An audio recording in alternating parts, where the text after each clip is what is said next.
Sinuses.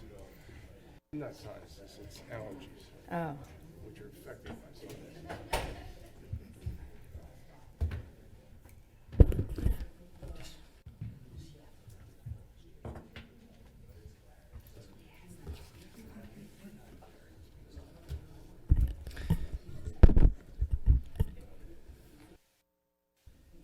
Okay, hello, good evening, everyone. My name is Brad Gottschall. I'm the Lower Paxton Township Manager, and in typical fashion, I'm going to give a brief summary of tonight's agenda before we begin, particularly for the benefit of those who may be watching at home this evening. It's a light agenda. It is a workshop session of the Board of Supervisors here, but getting right into business here, we have a ceremony for the swearing in of Richard Poorman as a Lingelstown Fire Company fire police member. And then we head into a number of presentations of proposed Dauphin County local share grant applications, including from organizations such as the Coons Memorial Park Swim Club, the Panther Ram Foundation, the Penn Colonial Swim Club, the campus of the Jewish Home of Greater Harrisburg, the Colonial Park Fire Company, the Lower Paxton Township Parks and Recreation Department, and the Partnership for Hope of Dauphin County. And then the board will dispatch with a number of improvement guarantees before adjournment. So with all that said, members of the board are seated and prepared to conduct business. Thank you very much. Thank you, Mr. Gottschall. We'll call this meeting of the Lower Paxton Township Board of Supervisors to order. I'd like to ask, like to ask everyone to please stand. Supervisor Judd will lead us in the pledge. I pledge allegiance to the flag of the United States of America and to the republic for which it stands, one nation, under God, indivisible, with liberty and justice for all. Thank you. We have no minutes to approve, so we will now go to public comment. Public comment is a time set aside for comments on items that are not on the agenda tonight. If you are here to comment on an agenda item, that opportunity will be provided to you at that time. So is there anybody who would like to make comments on an item that is not on the agenda? If you'd please come to the podium and give us your name and address.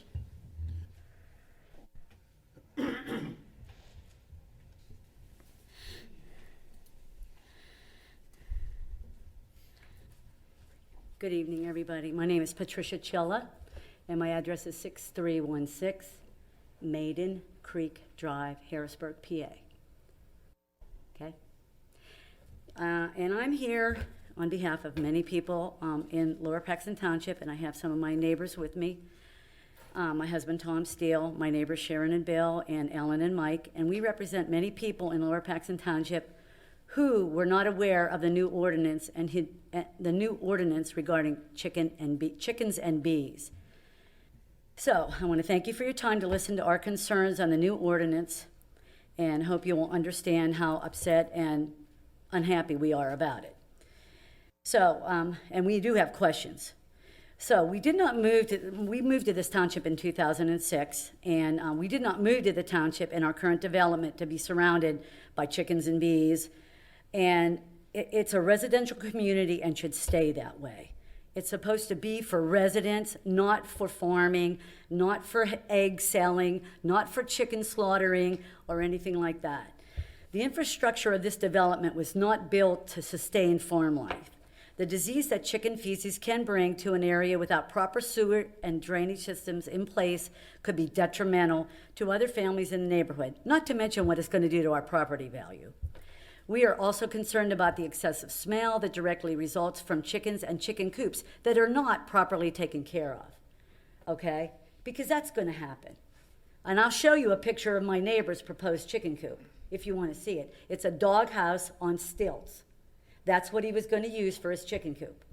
And it's a mess. And I stopped him immediately and told him, and this was before the ordinance came out, okay? So that's what kind of chicken coops you're going to have. Yeah, there are some people who will build chicken coops according to what you guys say is the way it's supposed to be, but 80% of the people who get chickens will not do that.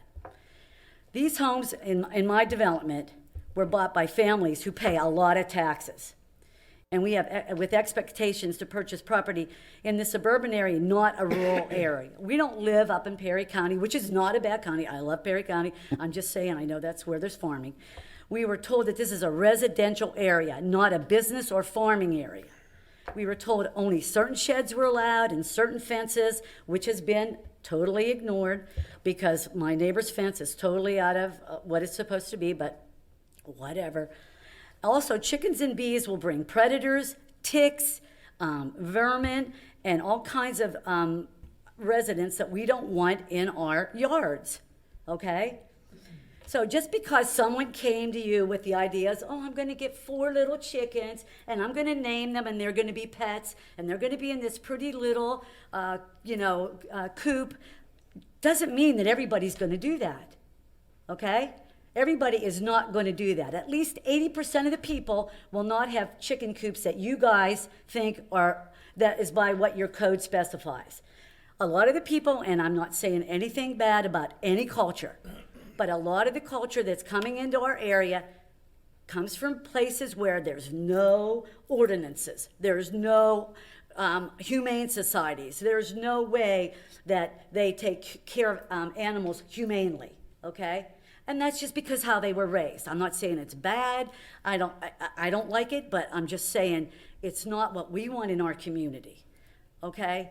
So there are people in my development who will definitely not get permits because already if somebody across the street has bees, did he get permits? No. Are you going to go around and say something to him? No. Do you have enough people to go around and monitor this? No. I'm sure you don't. So, I didn't want to get angry, so I'm going to calm down a minute, okay? I sent Mr. Gottschall pictures of the proposed coop that my neighbor had, so I don't know if you saw it or not. I also sent all of you Chickens 101 that I read that shows that you need way more space than 0.2 acres of land to take care of at least 4 to 6 chickens. And what are they going to do with these chickens when they get old and don't make eggs? They're going to cut their heads off? Are you going to come and take them? Is somebody going to take care of them? Chickens need a chicken sitter if you go away. They need somebody to take care of them, to feed them. They need somebody to take care of them in the winter so they have a nice bedding. Maybe those people who brought this to your attention will do that, but 80% of the people in Lower Paxton are not going to do it, all right? The people who want this situation presented a rosy picture of having chickens and bees, and I'm sure those people will do right. They will do the right thing. But most of the people will not and will have messy properties everywhere, which will devalue our properties that we paid a lot of money for, and I pay over $8,000 in taxes every year. Yes, to live in where I live. And I don't want chickens and bees in my neighborhood running around and pooping and having a big mess. Now, have any of you thought about this at all? Thought about what's going on in the neighborhoods and what this is going to do to devalue our properties? Let me just stop you there because the answer to that is not only yes, but this has been under discussion now for 4 or 5 months. We have had at least 2, maybe 3 very lengthy meetings where many of the issues that you've brought up have been raised. We've had experts come in, both chicken experts and bee experts. We had a public hearing on the proposed ordinance, and changes were proposed to it. The ordinance went back and was redrafted. It was re-advertised, and last week we had a several-hour hearing on the ordinance. So this has been talked about for months. Everything you've brought up has been thoroughly discussed. And, at this point, you're sort of late to the picture. Oh, I'm sorry, but somebody came in here with an idea to change the policy. No. There were multiple individuals who came here. And by the way, that's how responsive local government's supposed to be. If somebody has an issue and they want us to address it and they come to us, and the young couple who initiated this discussion to begin with, I thought did a very good job over a long period of time. And, we were very skeptical when they first appeared. And there was a lot of discussion and a lot of research, and we heard a lot of expert testimony. And that's what the process is supposed to be. Citizens bring an issue, and you go through a process. This is, at least in the time I've been on board, the most thoroughly discussed, thoroughly researched ordinance that we've had anything to do with. And like I say, this went on for a period of several months with many public meetings. During COVID, okay? No, during COVID. not during COVID, Well, over the last 6 months or so. Well, I apologize for not knowing about this, because if I had, I would have been on it right away. But okay. like I told Mr. Gottschall, we were all just trying to survive COVID and try to get through our lives. And the last thing I was worrying about is chickens and bees, okay? So I'm sorry that I missed that, and I apologize. But now this person or whoever these people are want to have chickens. And they, like I said, they present a rosy picture on how to raise them. But I'm telling you, people aren't going to do that. Well, and you're not going to send people out to shut them down. Well, wrong. Okay. First of all, the ordinance has been passed, so it's done. Now our goal is going to be to monitor how this good. proceeds. We'll see. If you have a neighbor who is not following the ordinance, you need to let codes enforcement know. We are going to keep a very close eye on the situation. If it gets to a point where it starts getting out of hand, then we may revisit the issue. But Well, I hope they move in next to you and do the same thing that we're dealing with in my development. I hope you have the same experience, because then maybe you'll change your mind. Well, and that's what makes me sad, because we already have issues in my neighborhood, and now it's going to just get worse. It makes me very sad and unhappy that you have that attitude. And I wait know a minute. you're What attitude are you referring to? that I have no recourse here. That we have No. recourse. As I pointed out, it's not an attitude. We went through a very lengthy process of writing, taking testimony, hearing hours and hours and hours of public input, and then rewriting, and then finally debating and hearing more hours of public input. This has been a very thorough process. So my attitude, ma'am, my attitude has been that we were very patient and very open-minded and very responsive. And that was the outcome of the discussion. Now, as I pointed out, we are aware that there could be complications. And if they develop to a point where we see a problem, we will revisit it. But this is where we are as of right now. So if you have neighbors who are not complying with the ordinance, you need to call that to the attention of our codes officers. And we are going to be on top of it. Well, I hope so, because I will be reporting. I belong to PETA and the Humane Society, and I will report any chopping of chickens' heads off or selling of eggs. Because what you tell me, if you read the Chickens 101 thing, after chickens get so old, they don't produce eggs anymore. So most of these people want them for eggs. So what are they going to do with those chickens after they're like 3 or 4 years old? Where do they go then? This is a farming thing. This is something you do on a farm, not in a residential area, sir. And I'm sorry that you can't see that. Well, these chickens are going to be abused. And it's going to be a sad situation. I feel, it's going to be animal abuse for the chickens, and people are going to get away with it. And I'm going to report every sighting I see to your codes enforcement. Good. Ma'am, I would encourage you to do that. And I will. Yeah. And I would encourage you to do that as well. I hope you have to go through the same thing we are going through in our development. I would like you to come to my development and see what goes on in my development. I would like that. Well, if they're not compliant with the code, you need to make our codes enforcement officers aware of it. This is the same thing we go through with fireworks. People complain that folks are setting off fireworks illegally. Well, when it happens, you need to report it, because we can't deal with it unless it's reported to us. So if I go around and get petitions from everybody, these people got petitions on change.org. That could be anybody.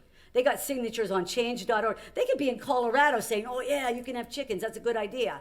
That isn't legal. That isn't the way to do business. Mrs. Chillo, I did ask to see those petitions, and as of today, I still not have seen them.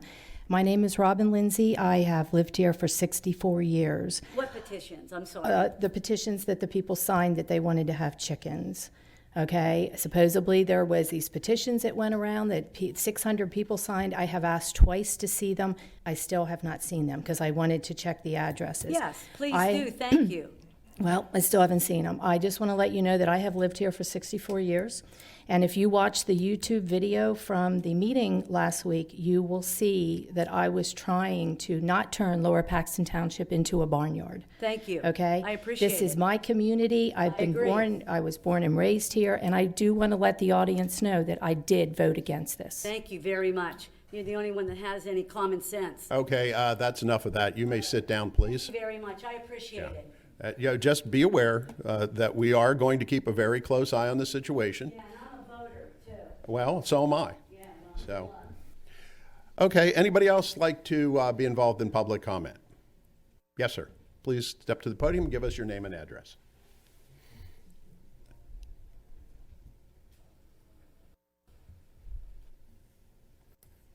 Yeah, my name's Tom Steele, 6316 Maiden Creek Drive, Harrisburg, PA. I'll be brief. The change.org petition that they said that they got 600 signatures from, that's an internet website. People from anywhere can read about all these different petitions and say they, support it and submit their name. So when I was reading the minutes and I found out about this whole issue much too late to do anything about it ahead of time and attend any of these meetings, and I regret that. But the minutes made it sound like these were Lower Paxton residents, and that's not at all the case. If you thought that they were Lower Paxton residents, 600 sounds like a lot of people. That sounds like this is something that the township wants to do. And I'd be more than happy to be part of an effort with my wife and any of our friends and neighbors that would be interested to go and do an actual petition, go door to door and find out what people think about this. Write some language down in a question format that's acceptable to everybody. You don't want to make it one-sided, don't want to make it unfair, and see what the township, how they feel about it. Like if you had beehives next to your property within 15 feet, or you had a chicken coop within 20 feet or 25 feet, I don't remember the numbers exactly. Try to visualize that in your community, where those beehives would be, where those chicken coops would be, the sound that you would have to put up with, the smell, the maintenance, hopefully that would take place, or the non-maintenance.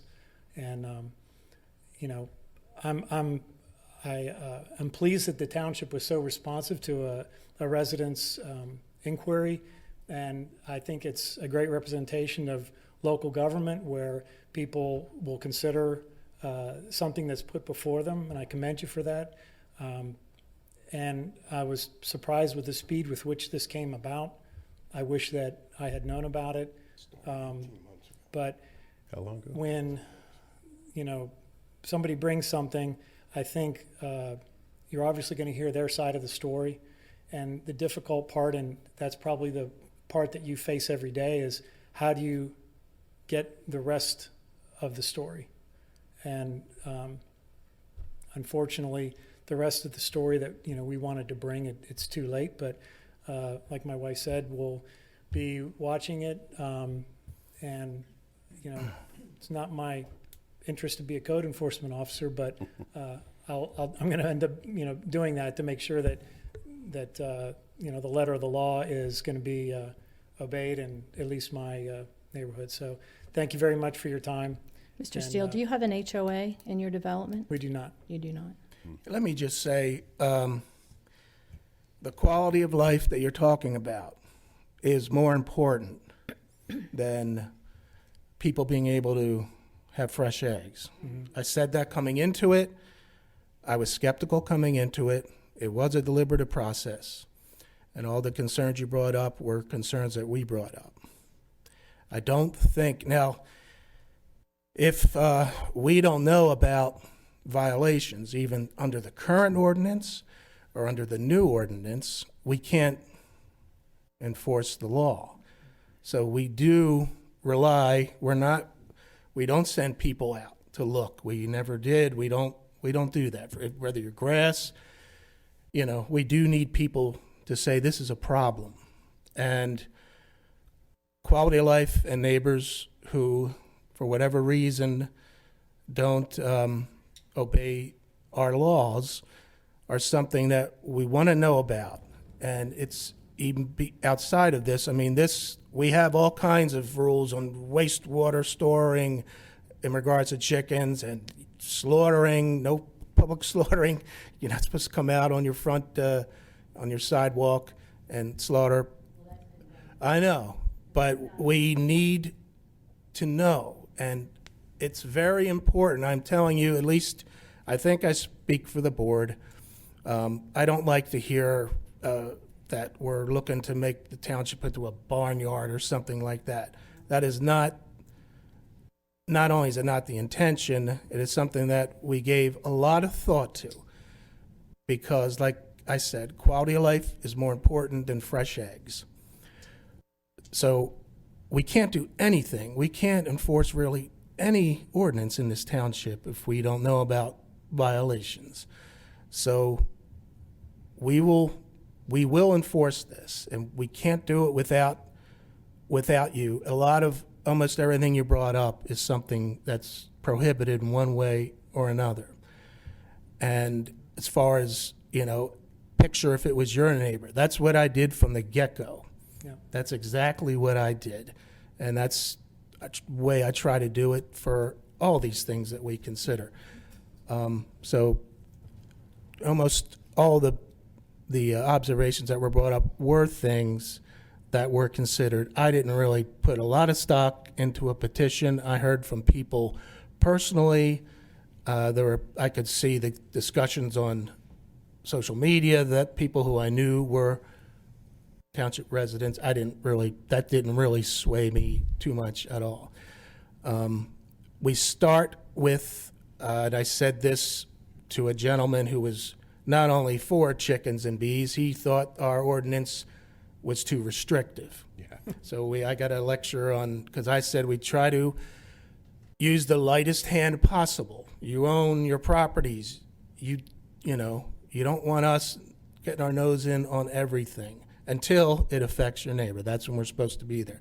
So we're trying to strike that balance, and I talked about the lightest hand possible, and this gentleman said it was outrageous because you dictate how coops should be built and how they should look, and maybe, but I'd rather err on this side when we're trying something, taking something that was relatively rare and making it much more accessible. I want to err on the side of caution, and I hope we did, but it will require knowing about violators, and then it's up to us to police and do everything we can to enforce the ordinance. Please don't think that we're leaving you to yourself and defenseless. And I know exactly what you're saying, that not every resident cares about our laws. People don't care equally about our laws. They don't know. They have different customs, different cultures. I am completely aware of that. All right. Well, don't. Well, we spent several hours on this last week. We did, but We've been through this multiple times. By the way, this is the first time these folks were here. Norm pointed out that this actually was brought up like 18 months ago, and it's really been a major issue for the last 6 months, so it did not happen quickly.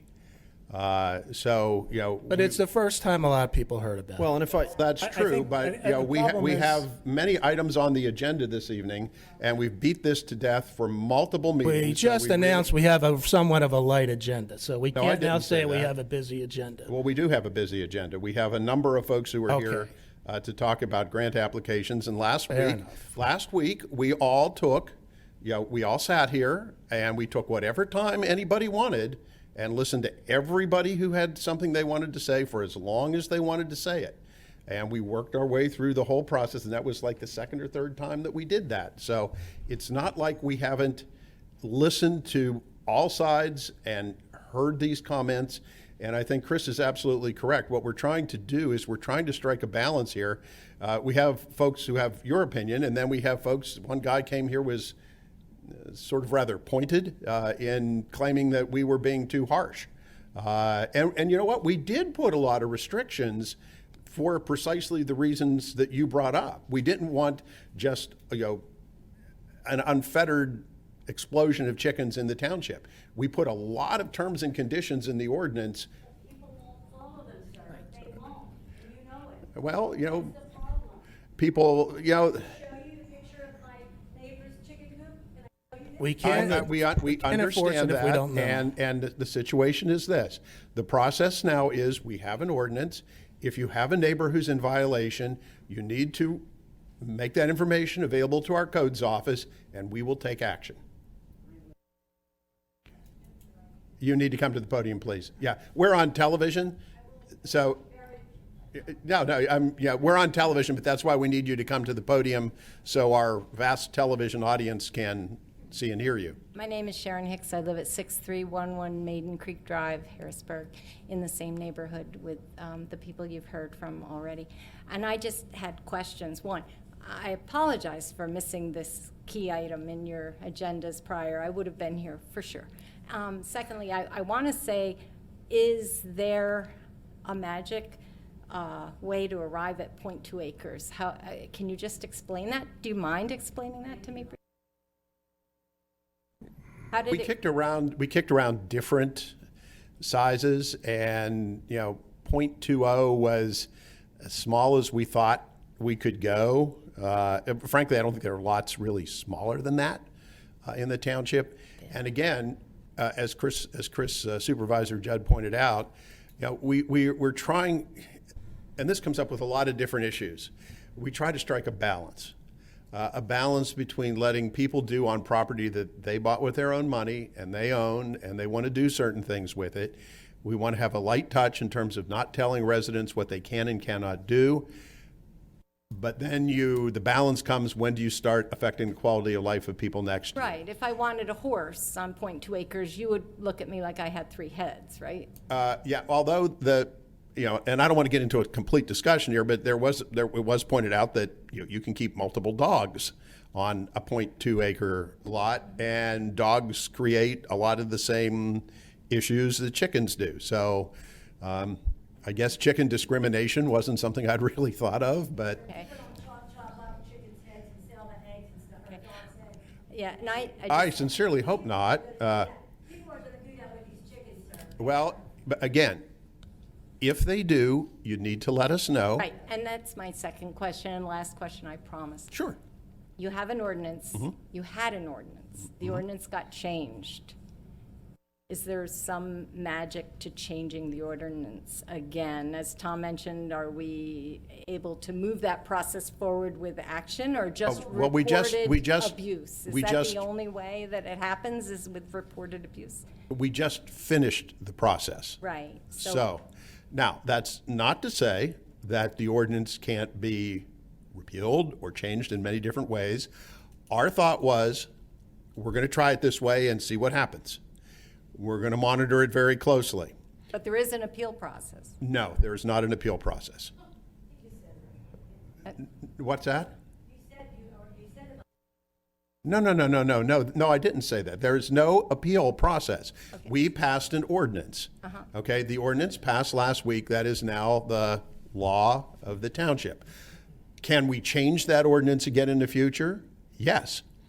And if we have significant problems arise with the keeping of chickens or bees, at that point, then yeah, we will revisit it. But we just passed it a week ago, so we have to give it some time to see what the impact is. Okay, so reporting is our best hope for change.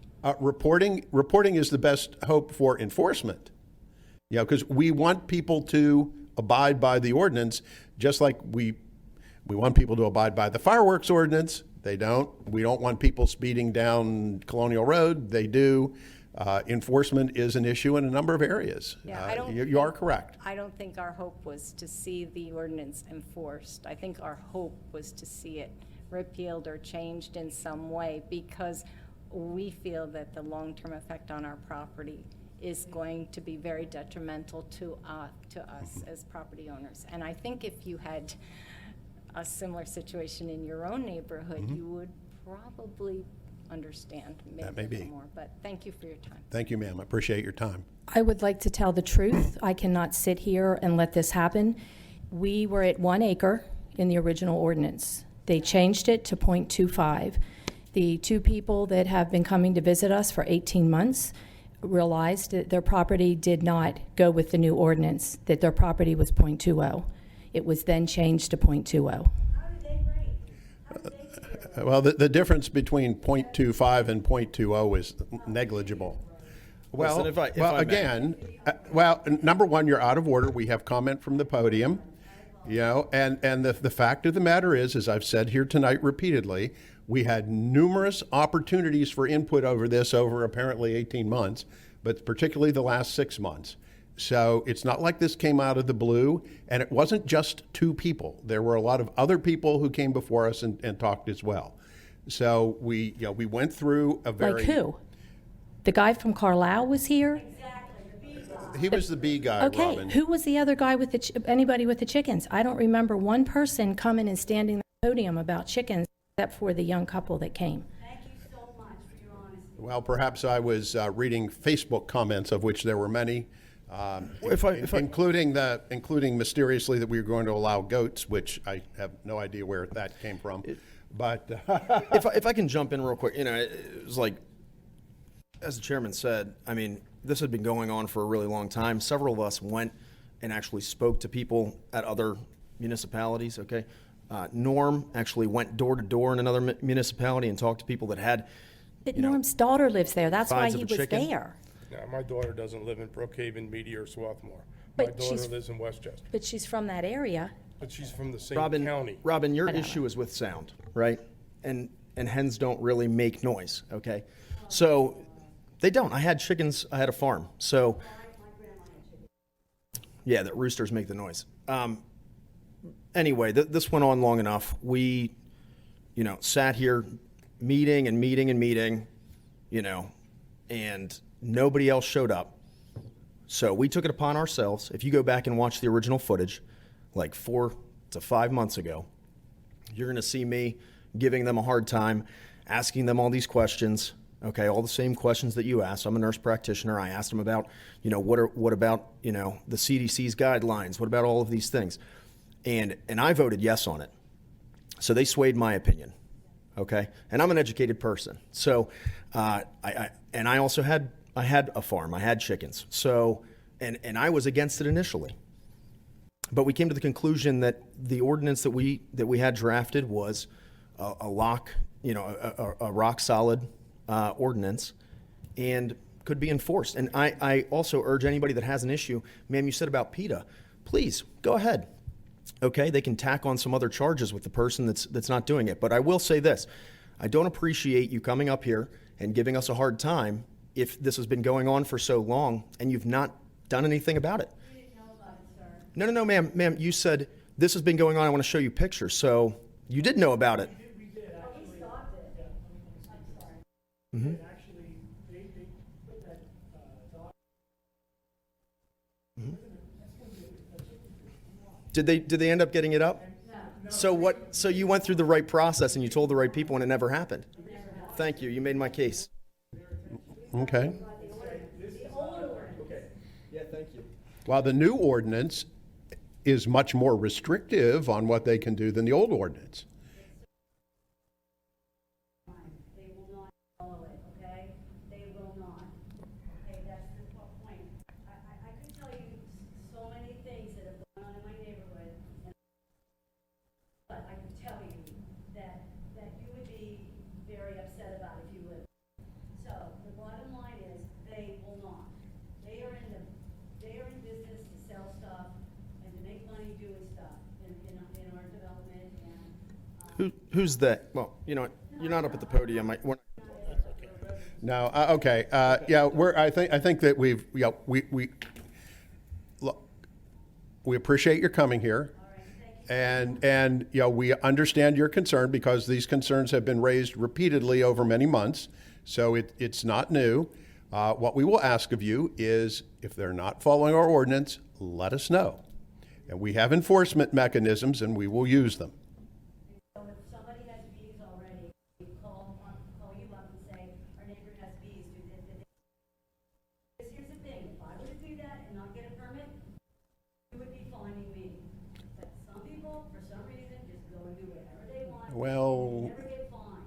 No, no, no, no, no, no, no, no, no, no, no. Do I call the code enforcement or do I call you? You call the code enforcement office if there's a code enforcement issue. Okay, so how do I know if these people have permits or not? Would say probably. Well, we just enacted the ordinance a week ago. So my bet is they probably don't have a permit because, by the way, the requirement for a permit was something that was put in the ordinance so that we can monitor and keep track of what's going on. So, there were a lot of restrictions put in there and a lot of enforcement mechanisms because of the very concerns that you raised. So, yeah, they probably don't have a permit yet, but they need to get one. They may not know it if they haven't paid attention, And I'm going to speak, I have to say one more thing and then I'm Sure. done. I said this last meeting, which you weren't there, but I said that when you look at this, you have to also understand that previously we didn't have an ordinance that said anything other than you have to have an acre of land, right? So if we go out there and our code enforcement goes to give them a violation, it's one violation. You've done one thing wrong. You have chickens, you don't have an acre of land, that's a violation. But our ordinance now that we voted on is so tight and has so many restrictions on it, requiring a permit for your chicken coop, right? Requiring you to have them fenced in, they're not free roaming.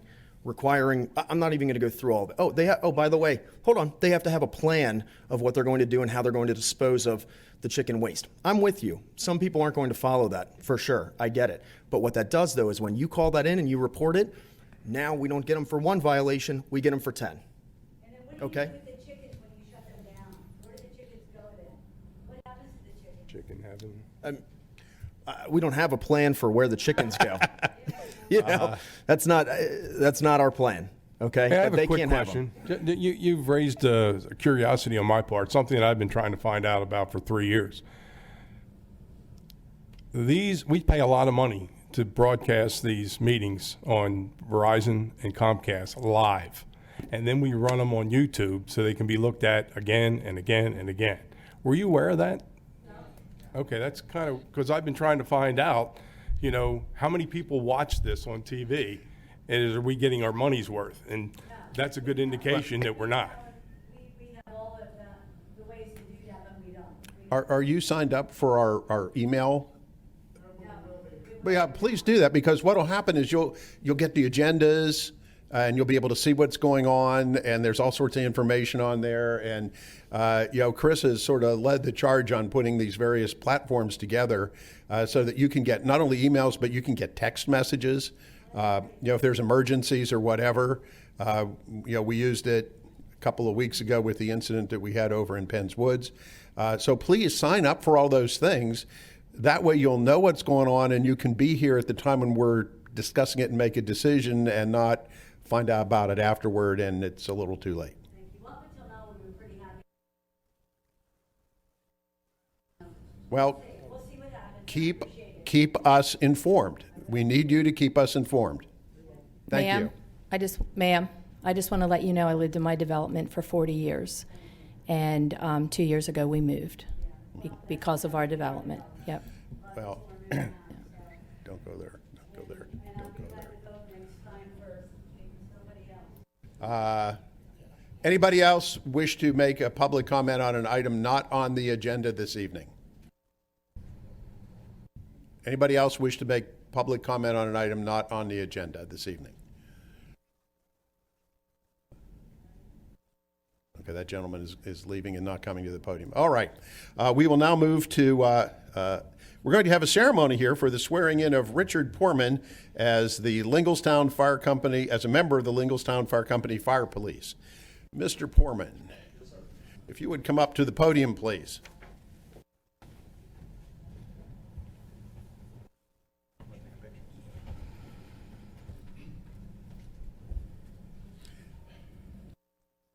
How are you doing this evening?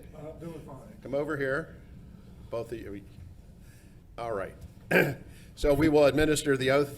First of all, our appreciation for your willing to offer your time and your valuable service to the township like this gentleman and so many others in this room as well have done. So thank you for that. Thank you. If you would raise your right hand, please.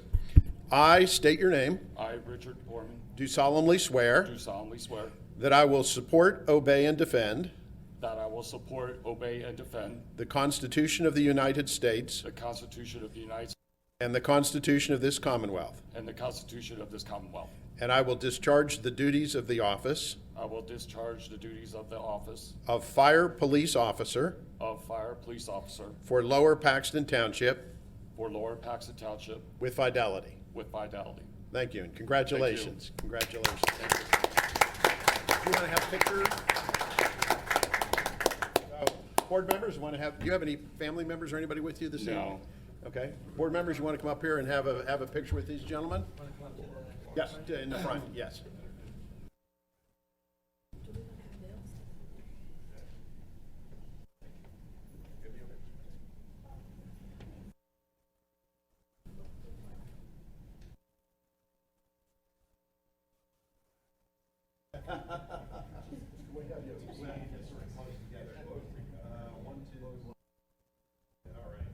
Maybe move down a little bit to the.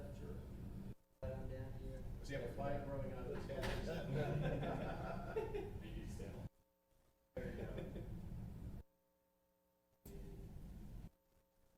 Thank you very much. Thank you. Thank you. Congratulations. Congratulations. Not really. Thank you.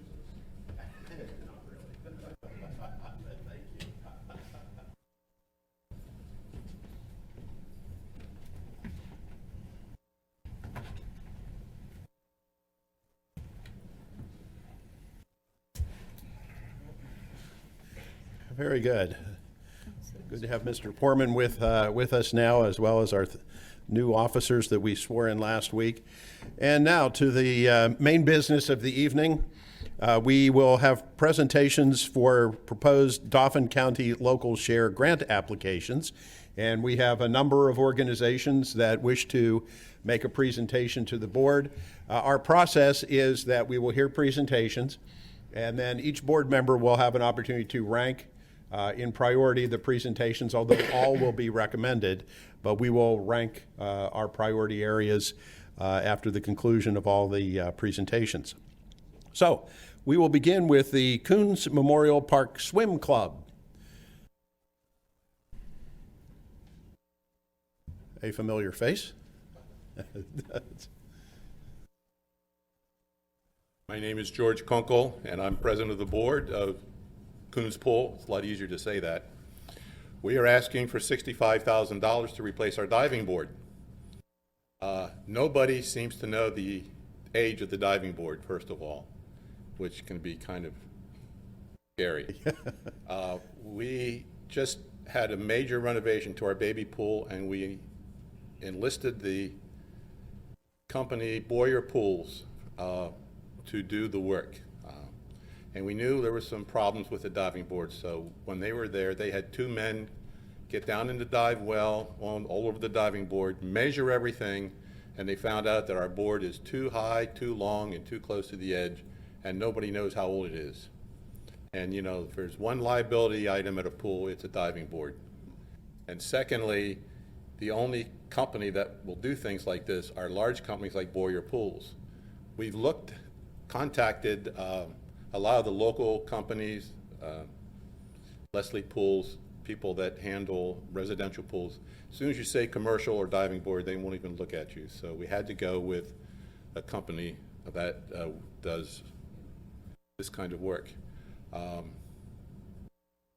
give you an idea, Coons Pool 5 years ago when I got involved was in pretty sad shape. If you've driven by lately, you'll notice a big change.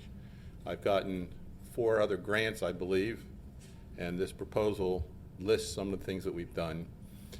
Up until 2 years ago, Coons Pool averaged 94 to 98 memberships. Last year during the pandemic, we opened and we had 102 memberships. This year, as of this morning, we have 147 memberships, which totals about 1,029 people. And we're getting so many people coming to the pool, we've actually had to limit our walk-ins to 100 a day to keep the pool to a level that's going to be safe. We have over 110 people taking the Red Cross Learn to Swim. Poor Edie Weisling is going nuts. Hey, she taught me how to swim. I know she did. And Gary Crispin, too. I believe Gary. I didn't have Gary, I had Edie. Okay. So Coons Pool is doing quite well. Things are going great, and we really do need to get our diving board brought up to code. And we do have a professional company lined up ready to do it. Thank you. Mr. Kunkel, are you using that diving board now? Yes. Okay, I'm just questioning because you said brought up to code. Well- How does your insurance cover that? Well, we're assuming it's grandfathered because it was built that way in 1960.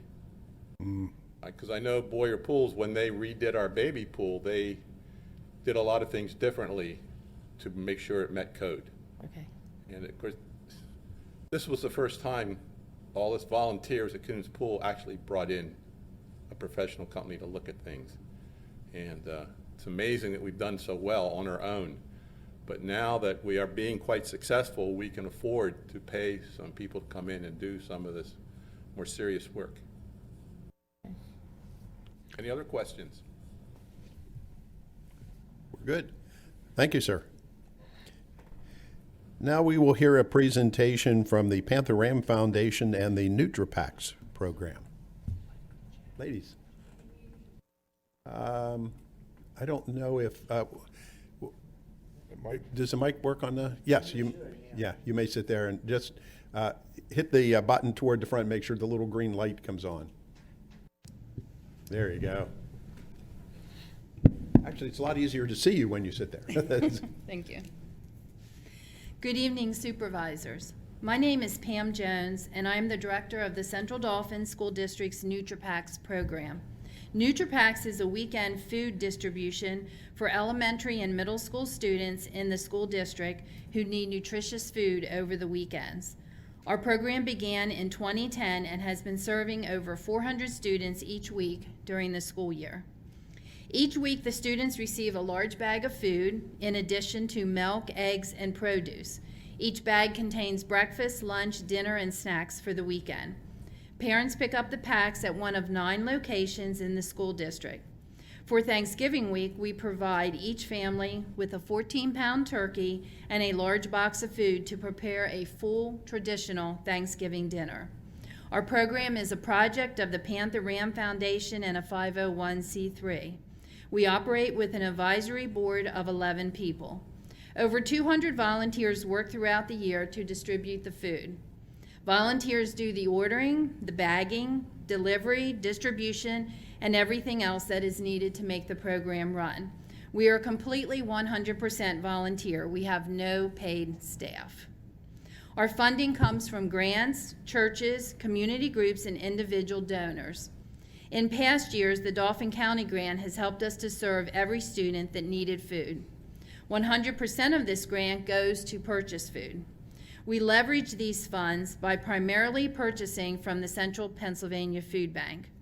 Each weekly pack cost us around $9. We also purchase milk through an account with Swiss Dairies. This past school year, we managed through the COVID ups and downs. Even while schools were closing, students were learning remotely, and the buses were not running, we were able to continue each week to distribute food to the families. Despite having mostly an older volunteer base, we stayed healthy, and we did not miss 1 week during this difficult year. We have been fortunate to have additional non-food support for our families. Bombas, a nationally recognized sock company, donated 500 pairs of socks to our students.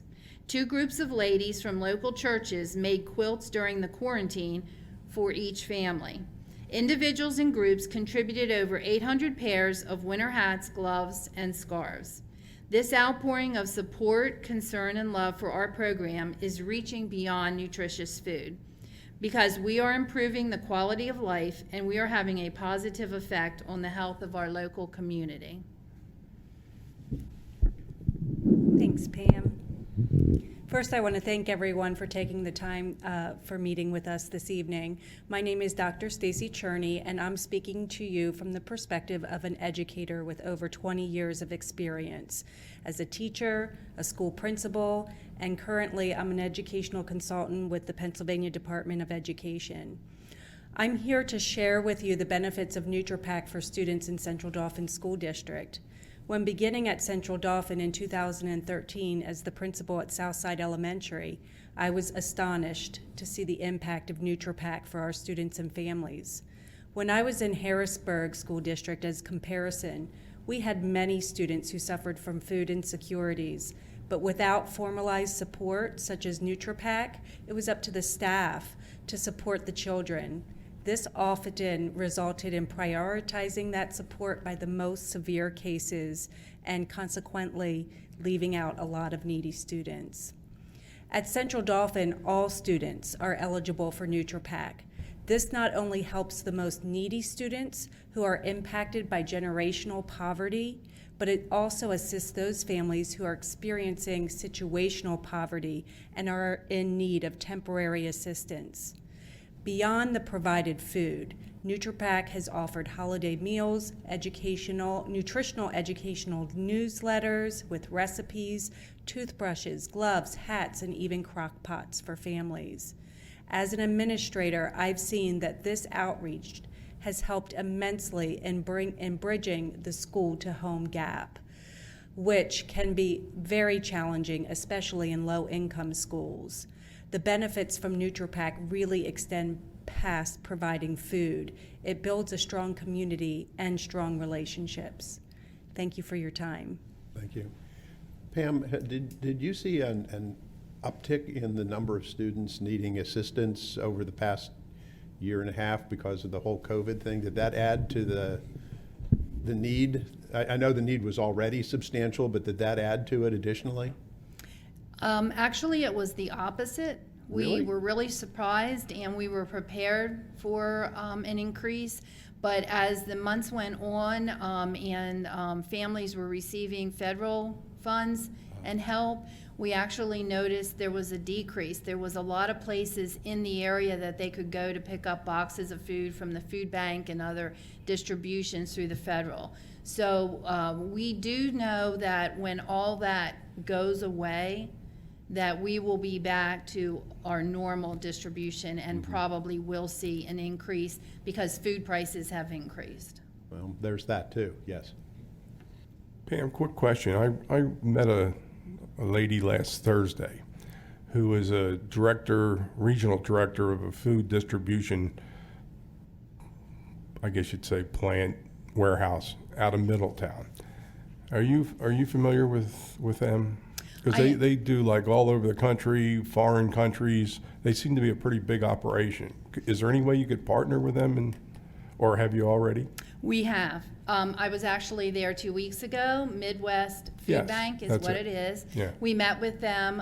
They take so many partners into their program. We ticked all the boxes, and we were able to partner with them.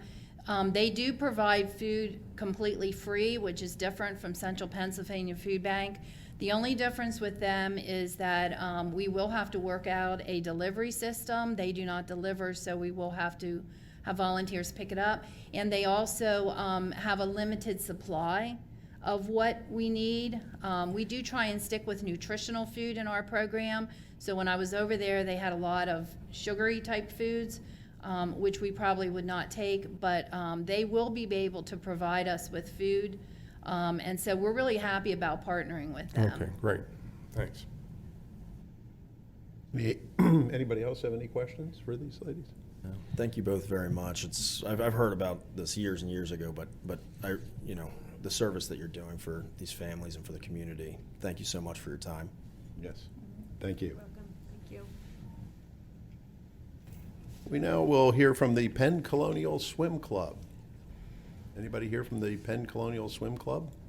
Not good. Mr. Godshall, what is the nature of their request? We do have somebody. I'm the next one. Oh, you're the next part. You're just, You're just anxious. as I recall, there was not an overly expensive request. To be quite frank, Mr. Chairman, I did not review it to the It's extent that I can answer questions. $18,000. Yeah, 18 grand, yes. They want to make repairs to the wastewater disposal system. In and out of the pool. What's that? I think it was the water coming, the bad water coming out, putting the clean water in. Okay. Yeah. So Can, they have a system, well, you probably don't know. They have a system that recycles it? Is that the, Yeah. or you don't know?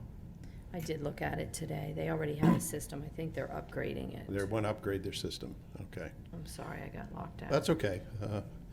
All right, in which case, where'd the young lady go? Were they aware of the meeting tonight, Mr. Gutschall? Yes, yes, they were, yes. Okay. So we would move to the campus of the Jewish Home of Greater Harrisburg Incorporated. Either or.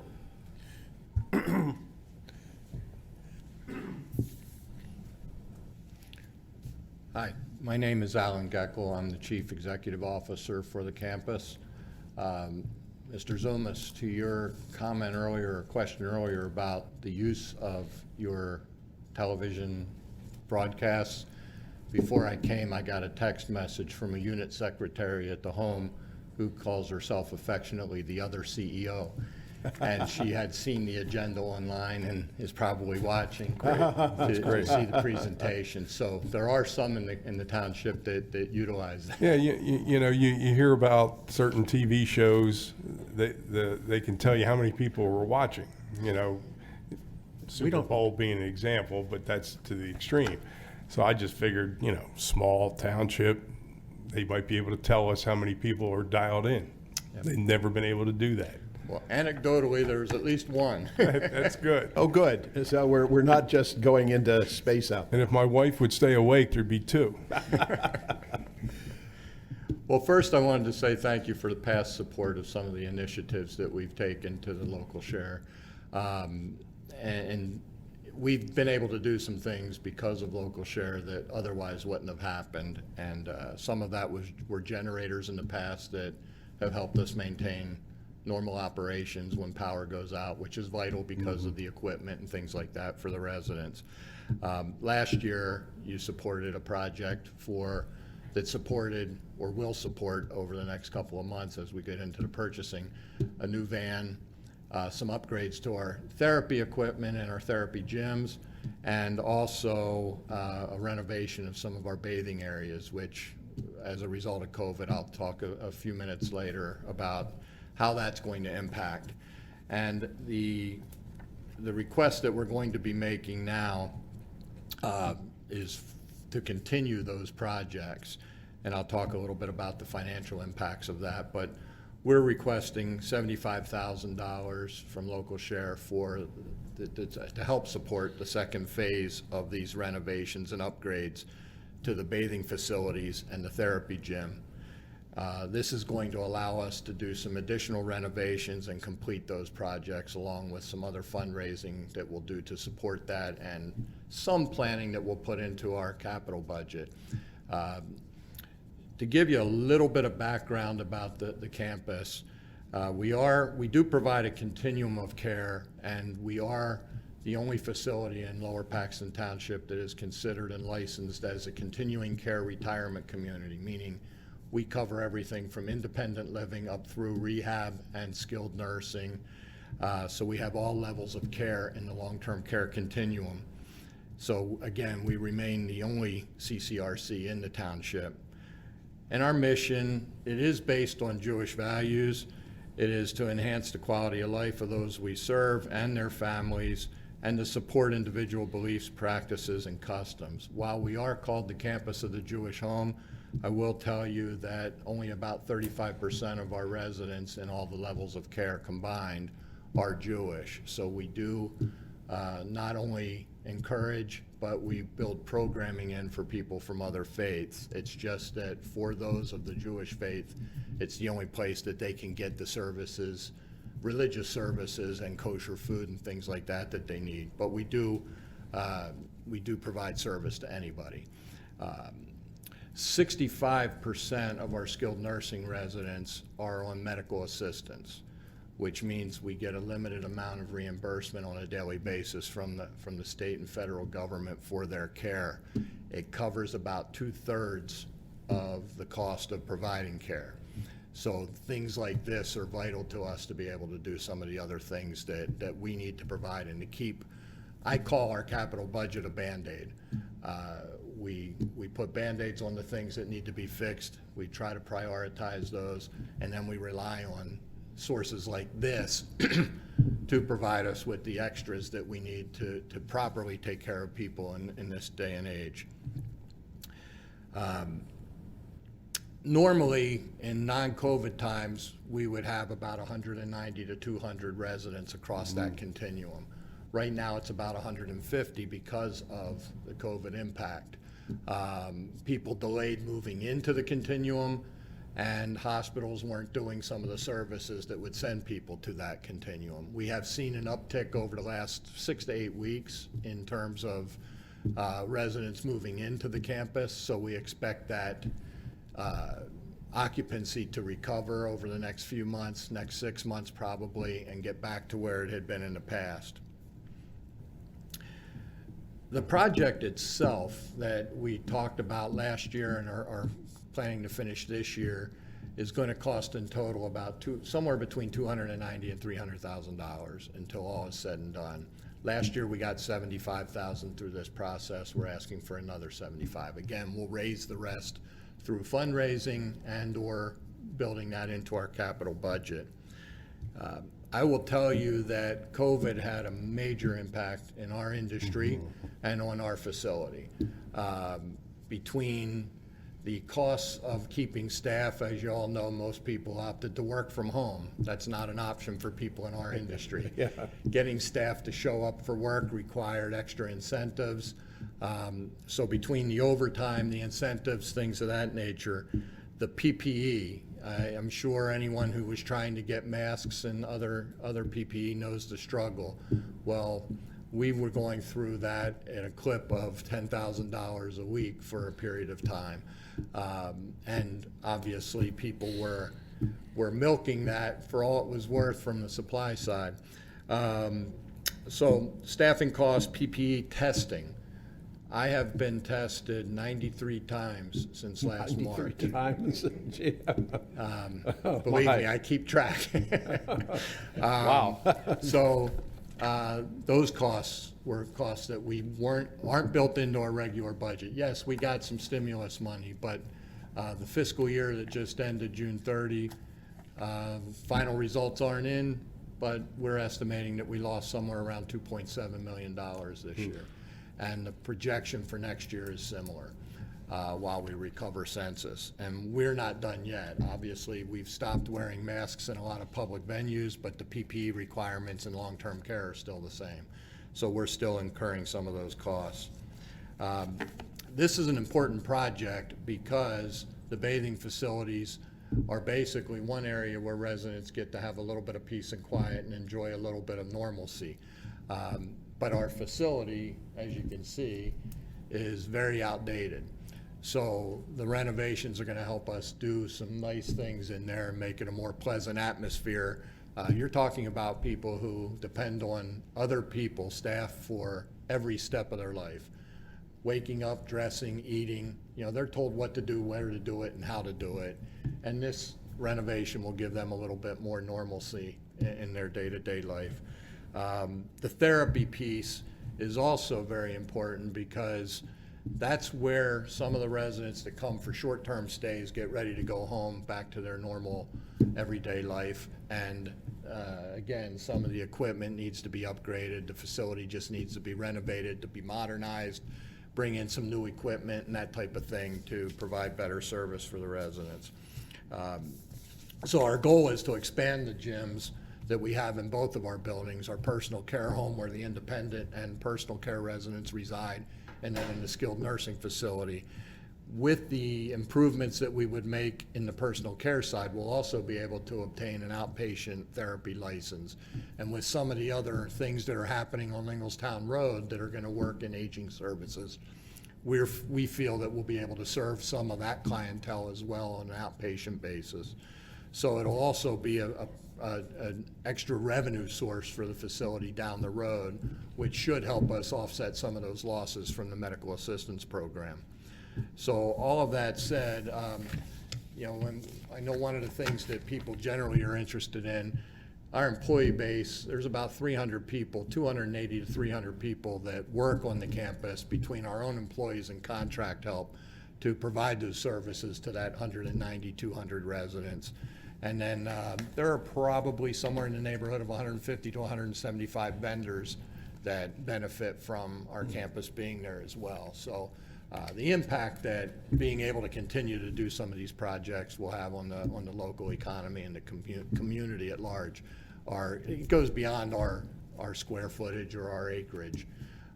So I thank you for your consideration on this. I thank you for the past support, and obviously if you have any questions, I will try to address those. Any questions? Well, God bless your efforts. I know you've had nursing homes have had a lot of, it's been hard on everyone, nursing homes especially hard. So We've the had fact our you don't have challenges. totally white hair after the last year is probably a bit of a miracle. Oh, well, yeah, there's that. Yeah, there's We're that missing too. some, but it's been a rough year. I will say our staff has been incredible. Yeah. As I said, it's been a challenge to keep people working. We have had our share of COVID cases, but we recovered quickly and we recovered well. And our staff spent most of last summer walking around in what I would call a spacesuit with shields, goggles, masks, plastic gowns, the whole bit. And they showed up for work daily and did their job and took care of their residents. So it's been exhausting, mind-numbing, but also rewarding to watch the way the staff responded. Good. So, Good. Well, thank you. thank you again. Thank you so much. Our next organization's had a difficult year also, to say the least. This would be the Colonial Park Fire Department.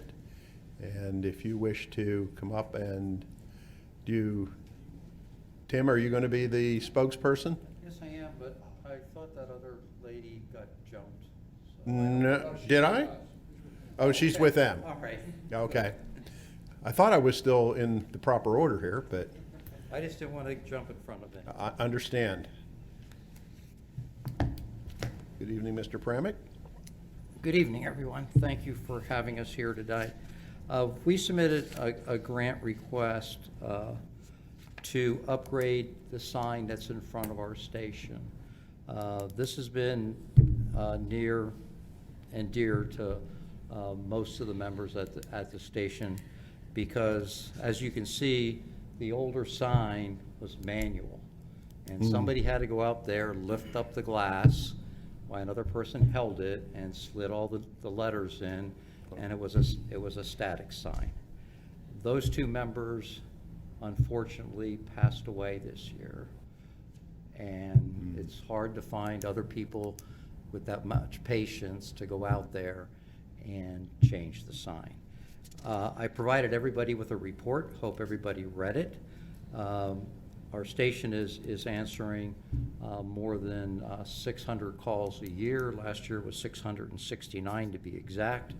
Although fire prevention and public education went down, but that was due to COVID, and we still tried to get out and do what we could to reach the public. We still do that on a regular basis individually, smoke detector replacements, checking things like that as we go along. We haven't applied for a grant or received a grant for over 10 years. This electronic sign that we're trying to get is estimated at around $40,000. Our budget over the last year, as you can tell in your report, we're getting lower. Fundraising is down, and everything else accordingly does the same thing. But unfortunately, utilities, vehicle maintenance, the 3 vehicles that you graciously purchased for us, we still have to maintain. Last year's maintenance cost for those 3 vehicles alone was over $26,000. So it impacts our annual budget every year. The sign we're proposing, being electronic, can do a lot of things. One, it could tell you that you're having a meeting for a new ordinance, okay? It could be flashed up on there, along with other nonprofit organizations that are having meetings or signups. Over the years, we used to sign up, we used to lend our building to the Little League Baseball associations. The baby seat installation classes were held there, and so were the instructional classes for the police departments. We never charge for anything like that, so it's not part of our income basis. Hopefully, we can put up signs like last night when we got that severe storm, or the night before that came through. We could put a flash up there warning everybody driving by the station that there's an impending storm. And I think actually tonight we also have another thunderstorm warning coming. So I hope you read, what we have there. If there's any questions, I'm here to field them. It's a little bit more costly than we had ever thought of, but Lee Coburn, who is spearheading our project there, also met with Linglestown because they have a similar sign, and they told us the do's and don'ts. And so hopefully we won't make the same errors and get the right equipment and stuff like that. But they've learned over the years of having their sign, so we are going to avoid that part. That's all I have. I didn't come with a PowerPoint or anything else. Well, that's okay. But that was Lee Whitman's and Ed Hines' volunteer project that they kept faithfully up to date. So we're hopefully we're only asking for $40,000 full if we get the whole grant. So. Tim, can I ask you a question? Do you meet the sign ordinance in Lower Paxton? Can you have an electronic sign? Yes. Okay. We checked that out Just first. want to make sure. And Linglestown helped us a lot, telling us what the do's and don'ts are. Okay, just wanted to make sure. So, hey, I hate to say this, but recently I was ill, and right before I was ill, I installed a beehive in my backyard. Now there's no bees in it because I got sick, but I guess I'm going to have to apply for an ordinance if I want to put bees in. Please do, because we are charged with enforcing these issues. Don't now. worry, it'll meet the codes, that's for sure. Anything else? Tim, how is that tied into a computer and you just sit there and type on the keyboard what you want on the sign? Is that how that works? When the sign's redone, it'll be remotely controlled, and actually whoever the volunteer is that's going to coordinate it, he'd be able to do it from his own home. Oh, okay. Oh, wow. So this way, he doesn't have to drop everything he's doing and come over and put something up as an emergency. We can just inform him of that. He can type it in, and it changes automatically. So it connects to the internet? Yes. Oh, cool. I guess if you go by Linglestown sign, it's the same way. And you'd be able to see how they're changing their sign. Messages will stay up for like 30 seconds, and then another one will come up. But I think it's a minute. It's in a minute? Yeah, Okay. yeah, because I've gotten a lot of calls, and I refer them to Amanda, and Nick goes out, and am I right? I think it's a minute, because people were changing them like every 30 seconds. But so when you do come in to apply for the permit, just make sure you know what how often you can change. Yeah. Well, I was only going by the estimates that we received. They said it could be Well, changed every township's different. Okay. Yeah. We'll make sure we're in compliance. We have no doubt. Anybody else? Thank you. Oh, thank you. Thank you. Thank you for your patience tonight, gentlemen. No, that's all right. That's fine. Aha. If you're a nonprofit, and yes, we probably entertain that. All right, good. Well, there, Tim, you have your first nonprofit client for your sign. So that's great. Rachel, we have Parks and Recreation, Township of Lower Paxton. We're familiar with them. You have a couple of different requests here. If you would fill us in, please. All right. Master plan? Okay. So the Parks and Recreation Master Plan will be an essential document that the department will use moving forward. It will assess the community needs for the 18 parks that we have. A majority of our parks were established in the 70s and the 80s, and the amenities are in need of major upgrades. This plan will help identify the appropriate mix and distribution of these particular amenities. It will help prioritize the improvements as well. This Parks and Recreation Plan will assist staff in the annual budgeting process and will help sequencing the funding applications for further grant applications to implement the proposed recommendations that the plan sets forward. The Parks and Recreation Plan will take about a year to complete and will provide guidance over the next 10 to 15 years. A budget of $85,000 is being requested in full for this plan. Any questions regarding a master plan? Well, my one question is, these are two different requests. Do these count as one grant request for our purposes, or these are two separate? Two separate from my understanding. Okay, so for our purposes of ranking and things like that, these are both of those. two separate. Yes. Yes. I mean, the ranking merely helps the county kind of assess what the township's desire level is on each of these There's projects. no, They will be two separate applications, so technically they are two separate grants. So, but you could rank them separately. That's kind of splitting the departments. I'm not saying I will. I just but- wanted to just kind of get it in my head. Well, And they're two completely different things. I understand. We just don't usually do this. We're gonna have 8 local share grants instead of 7. Okay. And the other thing is, just for the purposes of people watching this, when you talk about spending $85,000 for a plan to plan on how to spend more money, just to let them know, we're talking, the park's needs are huge. So some people may be hearing us say, why are you going to spend $85,000? Just make the repairs. The needs are great. The other request is for $154,000 for the basketball course alone. Correct. So just to put To things put in that into perspective, as far as requesting this, when I applied for grant funding earlier with another organization, it was for $300,000 for a neighborhood park to revitalize the tennis courts.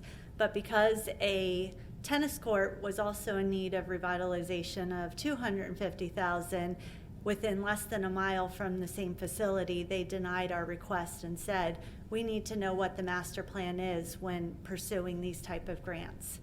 So that's where good. this Good perspective. Thank you. moved So to the master top. plan is needed in order for us to go out and acquire grants in the future. Correct. Okay. Correct. Important that folks know we're not just wanting to spend $85,000 Right. to have a nice little plan that's going to Exactly. sit on a shelf Exactly. somewhere. Yeah, this There's a is- practical reason for Yeah. doing it.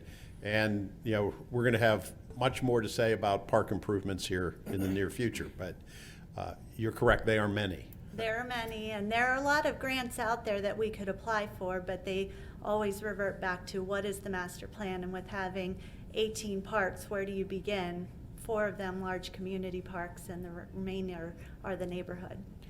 And with 18 parks, you don't start fixing things. You have to have a master plan to know what's important and sequence them and budget for it, which is really important. So, yes. Further questions on the master plan? Okay. Okay. Well, recently, we had a issue at Brightpearl Park regarding the Brightpearl basketball courts. So that moved this into another priority. The Brightpearl Park was a 41-acre park established in 1969. The original basketball courts still remain there. However, over the past several years, the courts have been deteriorating due to the drainage issues that are there. Each year, staff has invested in patching and repairing the courts, but this year we tried to as well, and it wasn't enough. There were safety concerns that prevented our Brightpearl Basketball League from fulfilling the league there, and we had to move the entire league over to Coons Park. There was really only one court that was a major issue that did not allow us to do full court, and so we had to remove one of the rims to not allow the public to even play their full court because it would get too slippery. The courts are in need of a complete renovation. The grant would provide funding to remove the existing 3 courts, establish proper grading, put a new surface in, put 6 new basketball hoops in, and line the courts. And that figure is coming out to about $154,000 that we are requesting funding for. Okay. Questions, board members? I believe you have answered everybody's questions with your presentation. Thank you. Thank you. Thank you. There was one. Well, that's okay.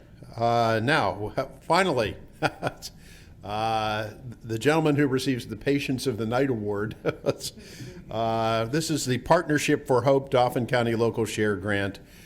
Naaman, well, we know who you're with, but thank you for your patience tonight. Absolutely. Thank you. I appreciate your time and the opportunity to present to you this evening. Thank you, especially Shelley and Bradley, for making this possible. This kind of came about in the last 24 hours. So yes. I had unfortunately tried to correspond with Maureen Heberly, who I guess is no longer here with the township. So Who was that? Maureen Heberly? Oh, she retired. Yeah, she retired. Yeah. Okay, well that makes sense why I didn't hear back. So, Yes. I'm privileged to lead the Partnership for Hope. We created the organization about 10 years ago here in the township. Since then, we've helped over 20,000 people. We work collaboratively with over a dozen other organizations on an active basis, although we've served over 100 different nonprofits in this area. In fact, I see some familiar faces. We helped Nutra create a new site for distribution and provided some support with them for logistics. We have been doing things like helping women who are leaving emergency shelter. So we've worked a lot with a shelter community. The project that we're asking for funding for is a kind of a new collaboration. We come alongside the women of Shalom House, which is a women's shelter in Harrisburg. Many of the women are kind of one crisis away from homelessness and just live very difficult lives. We find that when we work with other organizations that so many of the people that they try to help end up falling through the cracks.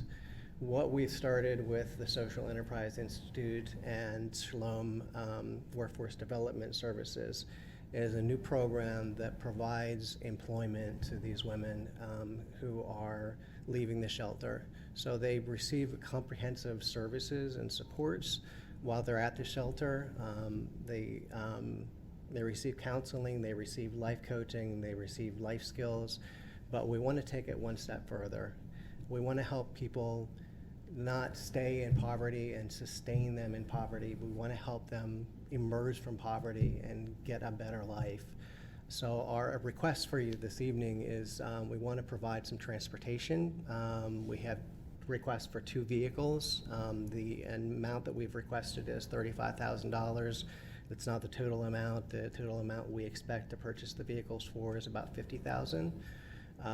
What we will be doing with this, we started Shalom Food Services, which is a contracted company that provides food services for the county courthouse, and we're looking to provide employment opportunities in other locations as well throughout the county. So this is kind of a workforce development effort, and the transportation vehicles give us support with the logistics of making sure that the women, get to work, and we're able to provide catering opportunities and, resource those opportunities as well. Very interesting. I'm familiar with Shalom House. Absolutely. Okay, great. Yeah, they're the husband of their executive directors in our Rotary Club. I know the Rotary Club has provided some community giving dollars to them, Bill, over the years. So Yeah, Denise unfortunately couldn't be here tonight. It's her 30th wedding anniversary, so she's out with Oh, her is it? husband. Yes. Oh, well, that's good to know. She's actually the kind of the brains behind this. But I'm sure they're watching it on TV. Yeah, maybe. That's okay. I suspect that it's not exactly a wedding anniversary activity to watch your local board of supervisors. If it is, well, we'll go there. Anybody have any questions for? Actually, I do. Do you work with the Dauphin County Work Release Center at all? Yes, we've done a lot of, I've mentored a lot of men that leave the Work Release Center. Ultimately, what we want to do with the Partnership for Hope is really kind of let it become kind of a conduit, almost, a united way of sorts, that provides what we call social enterprise. These would be efforts to provide job opportunities, help people, emerge from poverty with, active, viable jobs. And the same goes for a lot of the prison reentry ministry that we've done. So, yes. Good. Yeah, they're always looking for opportunities like that for the people that are there, trying to get back into society and get jobs. So that's great. Yeah. Thanks. Yeah, sure. Anybody else? All right. Thank you very much. Thank you. So our procedure then would be that we're going to each rank these. And Brad, how do we want to do the rankings? And especially for Mr. Navarro as his first go around with this, if you want to explain how we do this. Yes, sir. So actually, when we get back out of this meeting here, I'll have ranking sheets for you ready and prepared. You'll have each of the projects on this sheet, and you will rank them from number 1 to 8 based upon your personal, reaction to the project, and 1 being the most highly kind of prized project, if you will, and 8 being the least. And then I'll take those, average the individual ranks, and then for the next meeting, I will have to you the composite rank that we will produce the resolutions based upon, and also the letters of support that we can send along to the county. But we would endorse, even though we're going to rank them, we're endorsing each of the requests. Correct. Certainly they all merit. I can imagine the degree of difficulty that the county has in sorting through these and many other municipalities, because they're all very worthy projects. Brad, how come I'm coming up with 7 and you're talking about 8? Township was 2. Oh, that's right. Township would be 2. Thanks. Okay, that being the case, we now need to move to subdivision and land development, and we have, ladies and gentlemen, we have improvement guarantees. Mrs. Lindsay, the estates at Union Deposit's not part of your development? We're good. You're good? You're okay on all of them? Mm-hmm. Thank you. So we have the improvement guarantees. Is there a motion to approve the improvement guarantees? Mr. Chairman, I'll make a motion that we improve the guarantees in front of us. Estates of Union Deposit, Amber Fields, Huffman Ford, and Mindy Drive. So moved. Is there a second? Second. Moved and seconded. All in favor, aye? Aye. Aye. And I see no other items of business. Does any member of the board or the manager have any announcements you would like to make? Hearing none, the next meeting of this Board of Supervisors will be a business meeting 1 week from tonight, Tuesday, July 20th at 7 p.m. right here in this room. Is there a motion to adjourn? Mr. Chairman, I forgot. I just want to announce that the 5K race on Saturday begins at the Friendship YMCA at 8 o'clock, and you can still register for that. And you are participating in the race? I don't walk anymore. You don't? Okay. It's a walk? You can walk or run. Oh, okay. And I'll tell you what, this is the second year I didn't participate. That last mile, if you have a bad knee, doesn't work. Doesn't work, huh? Well, thank you for that. Is there a motion then to adjourn? So moved. So moved. Is there a second? Second. I thought maybe you wanted to stay here. Moved and seconded. All in favor, aye? Aye. Meeting adjourned.